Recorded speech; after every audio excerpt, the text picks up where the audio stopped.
Hello everyone, today I'm going to be showing you my favorite magic bullet looks effects. And the best thing is, this applies to both Premiere Pro and After Effects. So let's begin with the first one, which is S-curve underneath color correction. A very simple yet effective effect. The best way to explain this is that it controls both the contrast and also the exposure. Exposure making it brighter or darker, and contrast making it more punchy or flat. It's a very simple effect and there are multiple ways you can use it. For example, I could create a very slight curve, so I could just grab the top handle and just place it around here. So if we do a before and after, before, after, it just stands out a little bit more. And I can also use these points at the top and the bottom, which control the white point. So this one is the white point, you can see it's here as well, and the bottom one is the black point. And you can achieve some really cool stuff with this. So for example, I could decrease the black point and then push this curve up here, bend the curve a little like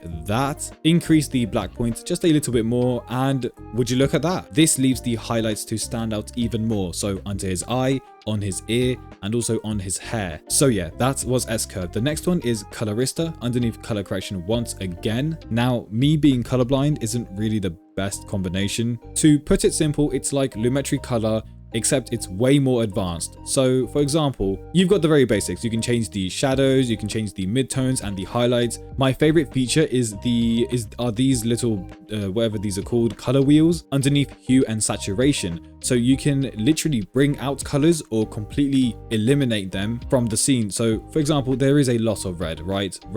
Red, I think so at least, don't take my word for it. But let's say I wanted to get rid of it. What I would do is I'd find red. I assume, is that red? Yeah, I think that's red. So what I would do is pull it back. And okay, for some reason it keeps dancing back and forth. I can't stay still. So before and after, there is less red, as you can see, especially around the face. But also, I think, is that orange or green? I don't know. If I grab that, that's also going to take out the color and make it look more washed out. And what I think you can do is actually swap the colors. For example, the red with the, is that blue? If I move this dot towards the blue, like around here, you can see it's literally turning blue. The areas that were red in the original clip, so these ones here, they are now blue. I think that's pink. Yeah, no, that's definitely pink. I don't know how I didn't notice that. However, let's say you wanted to bring out the color. So I think we can do actually is just double click. I thought it worked. Yeah, there you go. So that resets it. Let's say I wanted more red. What I would do is I'd bring it out, which makes it more red. So before, after. And then I can also push it towards the orange, which makes it even more red because I think it's kind of like overlapping the color. I don't really know how it exactly works, but you get the point. If you push it in, that takes the color away, and you can kind of like swap it for another that's next to it. If you pull it out, then it makes it stand out even more. Oh, and you can also swap it with another color, something I've just learned. Other than that, I don't really use it for curves. I mean, sometimes I might just create like an S curve, but I can quite literally use the S-curve effect if I want to do that. So yeah, Colorista, very, very important for color grading. The next one is clarity, and you're going to love this one. If you love deep frying your edits or for some reason, try to not get too excited, all right? Watch this. Clarity, 0%.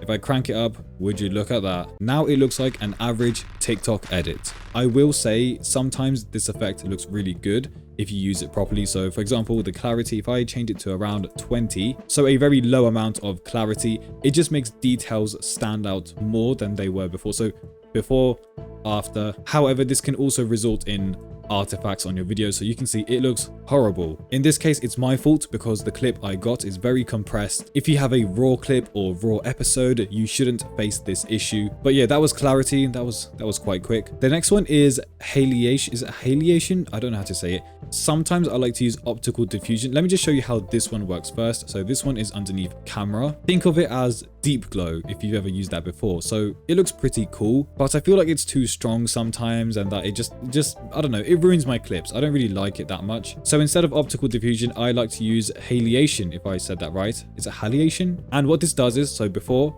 after, let me just zoom in. I believe this applies a glow effect to highlights only. So for example, under his eye. So before, after, and you can also change the color. That's the coolest thing about this. So for example, the color here, let's go for maybe like a red. No, sorry, let's go for like a blue or purple. Do you see how it's swapped the colors? Or if I wanted to go for a yellowy green, I can do that. looks amazing. I can increase or decrease the amount, the size, and so on. You can see it's affecting the ears as well. So if you want to apply glow but not to your entire clip, then use Halation. It's amazing. And the final effect, which is spot exposure.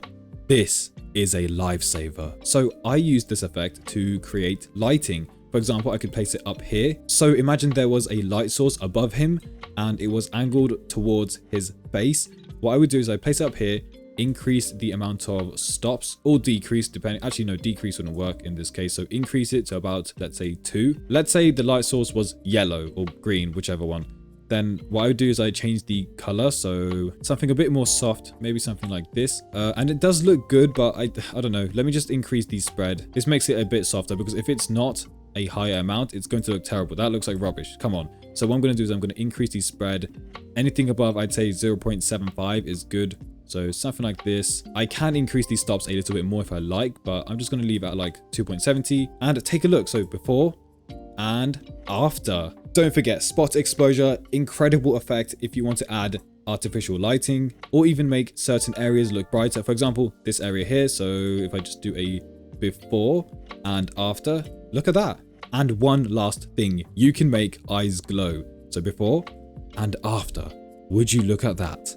Let me know in the comments below what your favorite magic bullet looks effects are. I feel like I'd be better at color grading if only I wasn't colorblind. Oh wait, that's exactly why I use presets.